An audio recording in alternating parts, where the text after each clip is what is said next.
Assalamualaikum warahmatullahi wabarakatuh. Bismillahirrahmanirrahim. Alhamdulillahi rabbil alamin. Wa bihi nasta'inu ala umurid dunya waddin. Wassalatu wassalamu ala asyrafil anbiya'i wal mursalin Sayyidina Muhammadin wa ala alihi wa ashabihi ajma'in. Wala hawla wala quwata illa billahil aliyyil azim. Amma ba'd. Para jemaah rahman wa rahimakumullah, kita melanjutkan kajian tafsir surat Yunus, surat yang ke-10. Kita mulai dari ayat 75. A'udzu billahi minasyaitonir rajim. Tsumma ba'atsna min ba'dihim Musa wa Harun. Tsumma ba'atsna min ba'dihim Musa wa Harun ila fir'auna wa mala'ihi bi ayatina fastakbaru wa kanu qauman mujrimin. Kemudian setelah mereka, kami utus Musa dan Harun kepada Fir'aun dan para pemuka kaumnya dengan membawa tanda-tanda kekuasaan kami. Ternyata mereka menyombongkan diri dan mereka adalah orang-orang yang berdosa. Barakallahu fiik. Summa, kita terjemah lafziyah dulu, Bapak Ibu bisa mengikuti.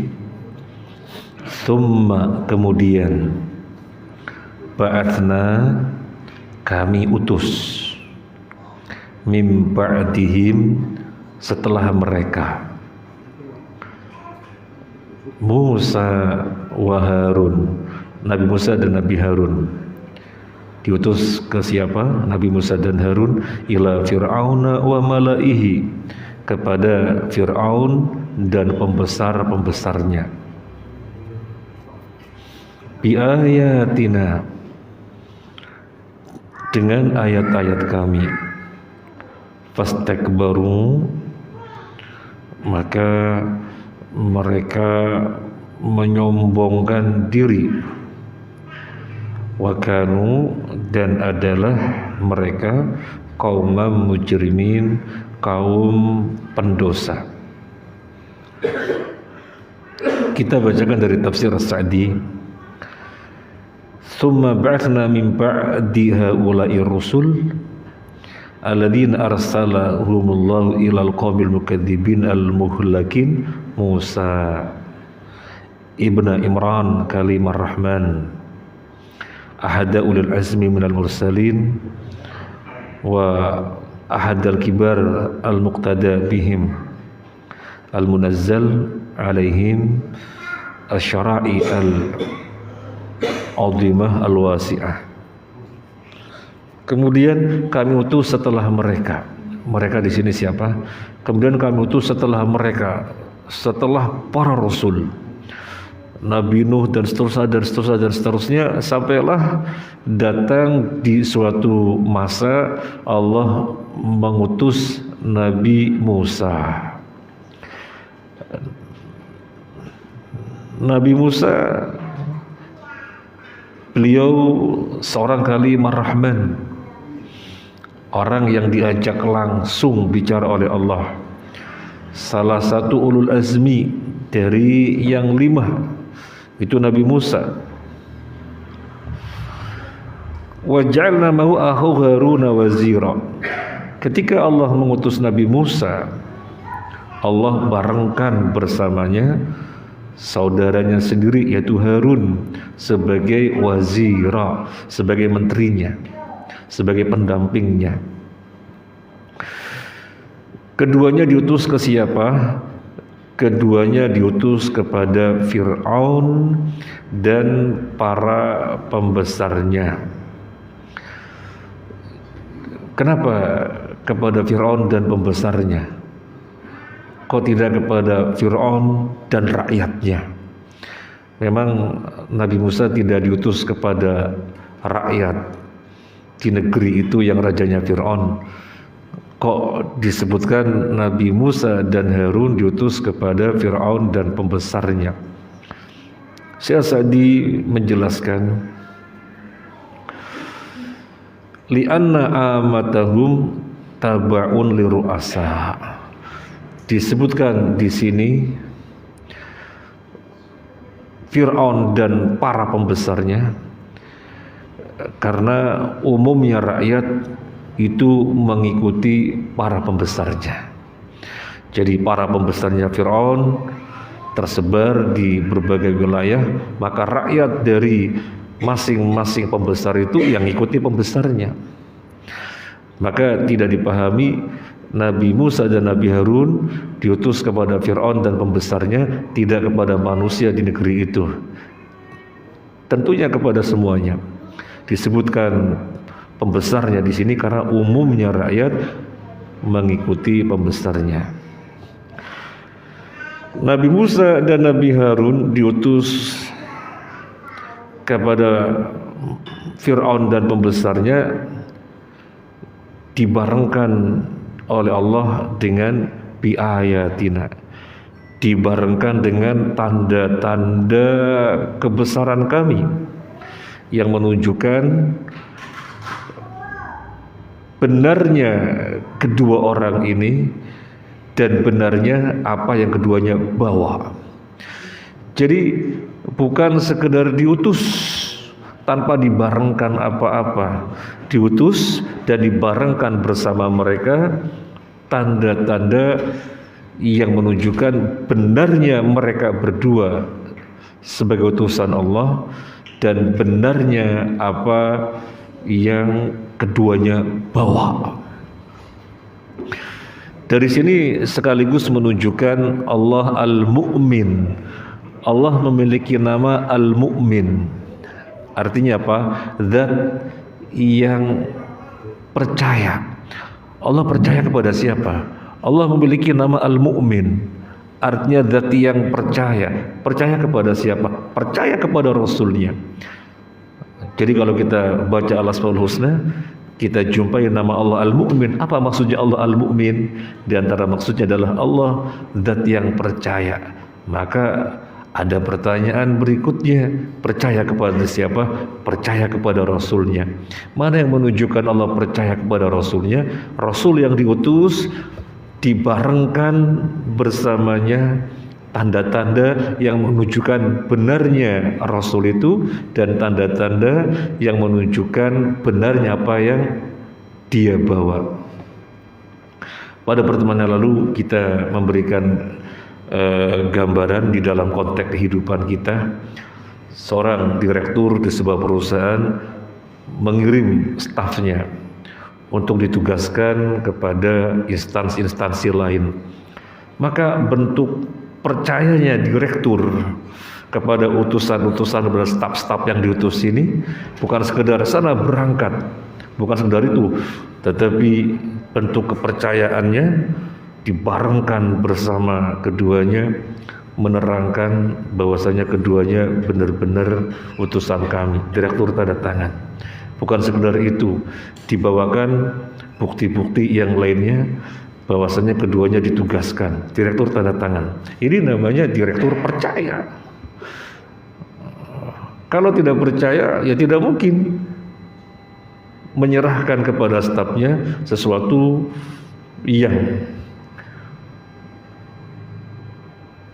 berpulang kepada reputasinya dia,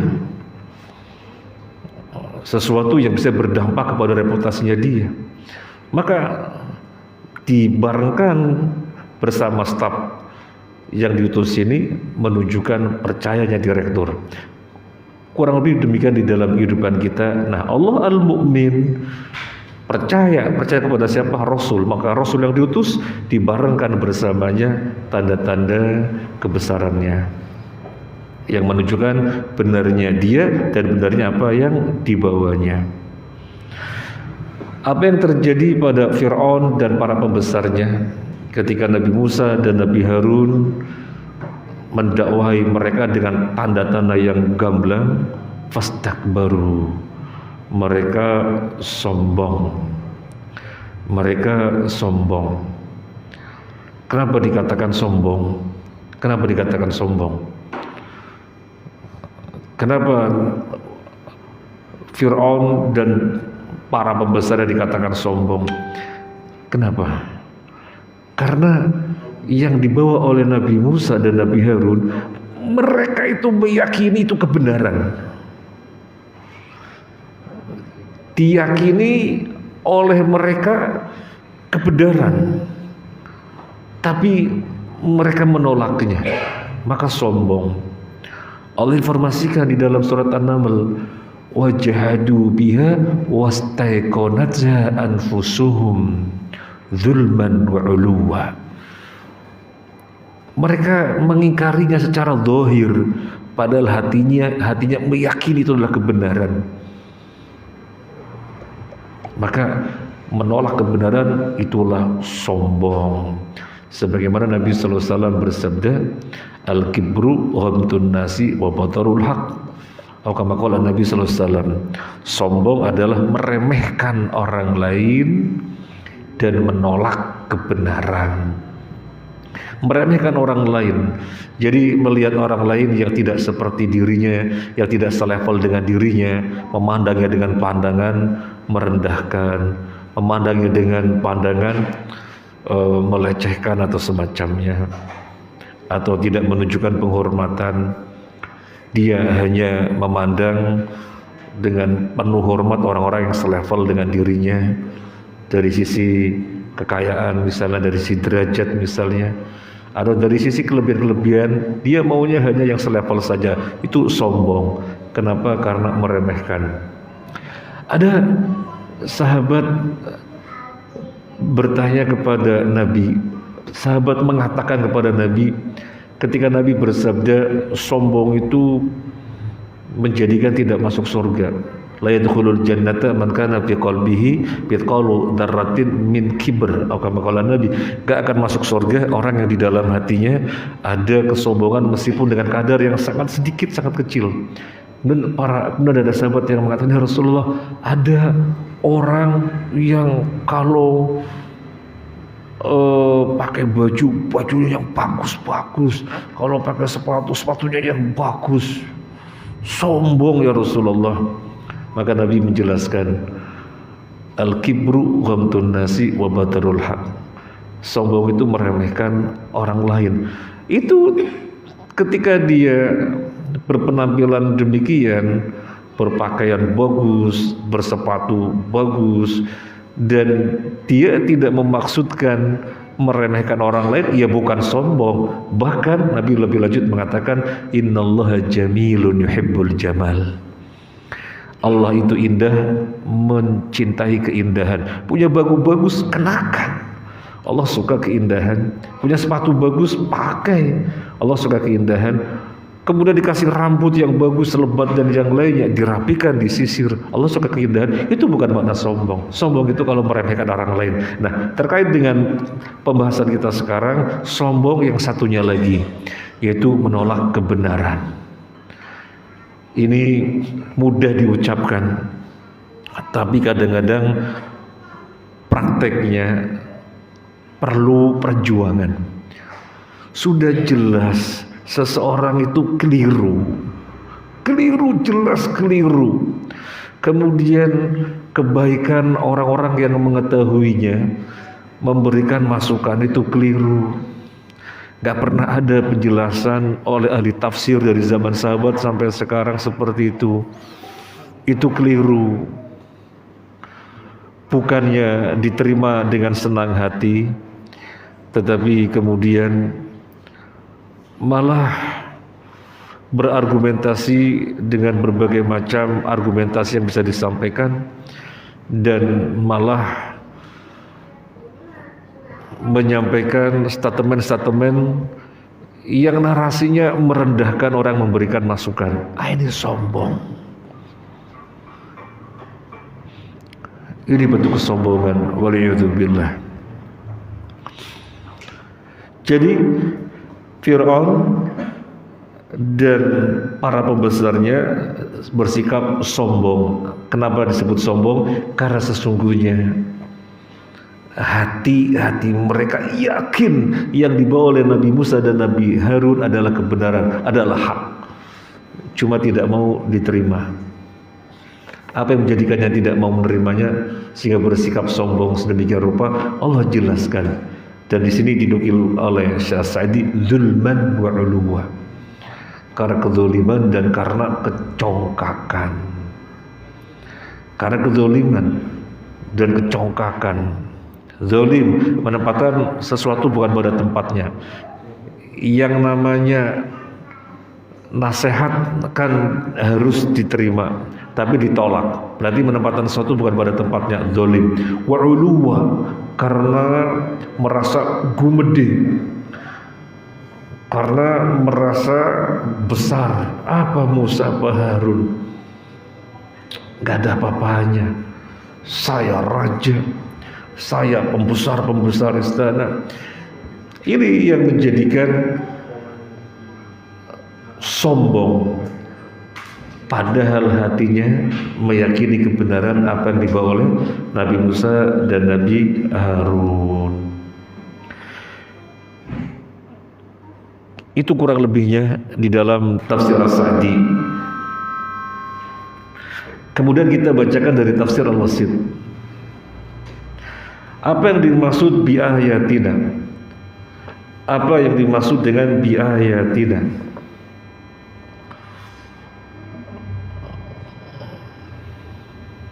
Kami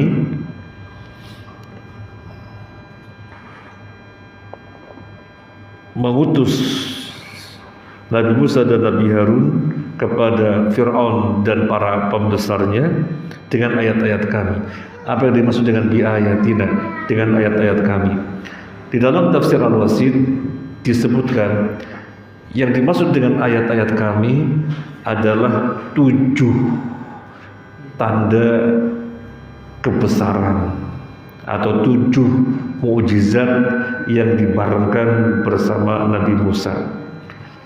9 tanda-tanda kebenaran, 9 tanda-tanda kebesaran Allah yang ada pada Nabi Musa sebagai mukjizat. Ini mengacu kepada surat Al-Isra ayat 101. Allah berfirman, walaqad ataina Musa ayatin bayyinat. Dan sungguh kami memberikan kepada Nabi Musa 9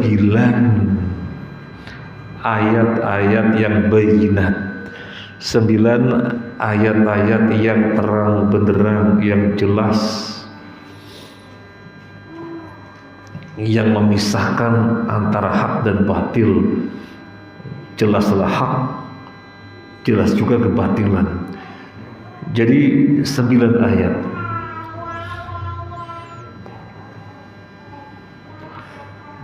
Disebutkan di dalam surat Al-A'raf ada 8 ayat. Jadi dari 9 tanda-tanda itu di dalam surat Al-A'raf sendiri ada 8.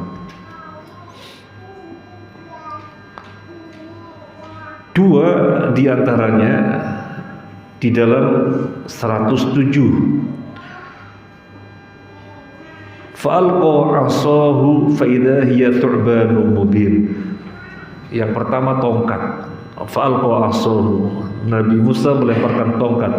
Fa idza hiya thu'banun mubin. Kemudian tongkat itu menjadi ular. Satunya lagi 108. Jadi 2, 107 dan 108. 108-nya wa naza'a yadahu fa idza hiya bidha'u lin-nadirin. Nabi Musa alaihissalam memasukkan tangannya ke sakunya, kemudian tangannya mengeluarkan cahaya yang sangat terang sekali. Ini 2. 107, 108 surat Al-A'raf. Kemudian Satu pada ayat 130. Walaqad akhadna ala fir'auna bisinina wa naqsim minats tsamarati la'allahum yadhakkarun.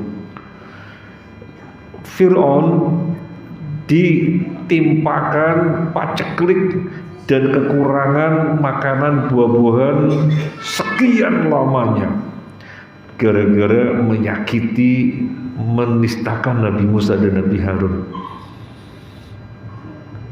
Kemudian tadi kan sudah 3, tinggal berapa?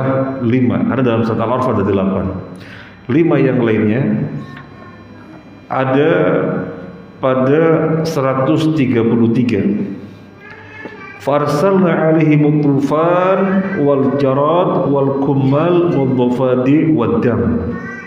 Jadi di dalam Al-Araf 133 ada 5. Maka kami kirimkan kepada mereka Fir'aun dan para pembesarnya, Fir'aun dan orang-orang yang ada di dalam kerajaannya.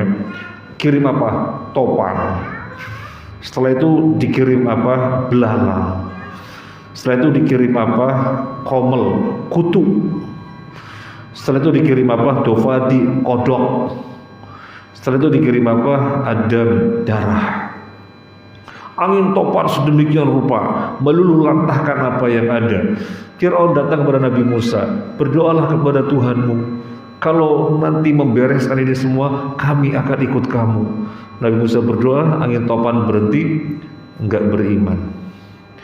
Kemudian Allah datangkan, Allah timpakan kepada mereka belalang. Di mana-mana belalang, sangat menyiksa sekali. Di kasur belalang, di bantal belalang, di piring, di makanan, semuanya belalang. Sangat menyiksa sekali. Datang kepada Nabi Musa, berdoalah kepada Tuhanmu. Kalau menghilangkan belalang yang sangat menyakitkan ini, aku akan beriman kepadamu. Nabi Musa berdoa, belalang hilang, enggak beriman. Kemudian setelah itu komel, kutu, di mana-mana kutu. Kutu di mana-mana, di rambut, di pakaian, di makanan, di kasur, di berbagai tempat kutu. Sangat menjadikan mereka menderita. Lagi-lagi datang kepada Nabi Musa dan berjanji akan beriman kalau semuanya bisa dihilangkan. Nabi Musa berdoa, kutu hilang, tetap aja gak beriman. Kayak apa sabarnya Nabi Musa? Terus mendakwai, gak pernah bosan. Ditimpakan pada mereka yang berikutnya kodok, dofadi, di mana-mana kodok. Datang kepada Nabi Musa berdoa, kodok hilang, tetap aja gak beriman. Kemudian dikirim kepada mereka darah, pak mandi darah, mau minum airnya jadi darah.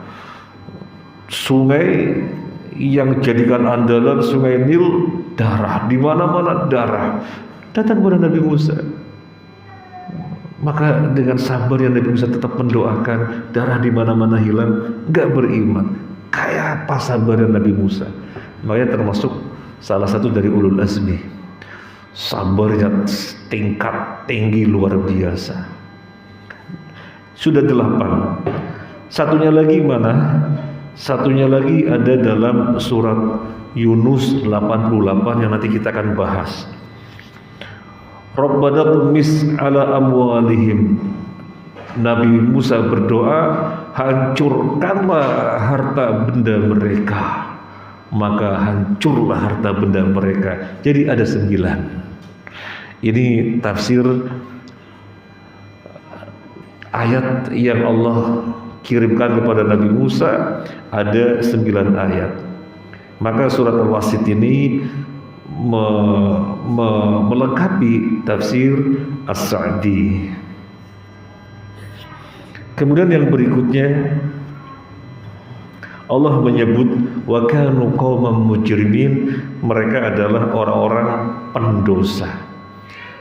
Sedemikian rupa berani melawan utusan Allah. Sedemikian rupa berani berhadapan dengan Allah dengan menyakiti Rasulnya. Apa renungan kita?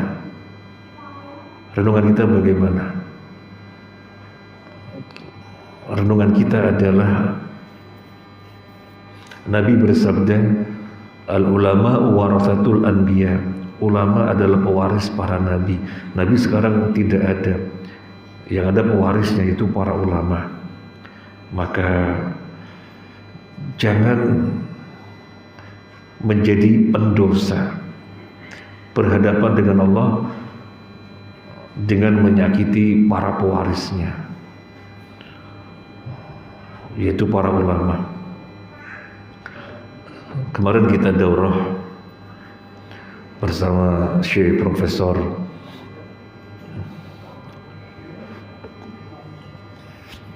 Fathi Al-Mausuli dan Ziyad Abbad.